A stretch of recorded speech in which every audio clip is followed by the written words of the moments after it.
भालू भालू भालू।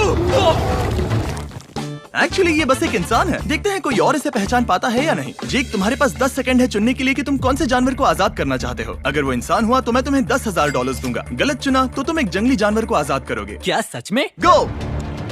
ओह माय गॉड। कौन सा जानवर? तुम्हें लगता है एक इंसान है। 6 सेकंड में मैं किसी को आजाद करूंगा। एलिगेटर। 3, 2, मैं किसे आजाद करूं? गोरिल्ला। तुम चाहते हो मैं गोरिल्ला को आजाद अरे करूं? पता नहीं। अरे बाप रे। तुमने सही गेस किया। ये लो $10,000। Thank you so much. कितने प्यारे हैं ना। सब्सक्राइब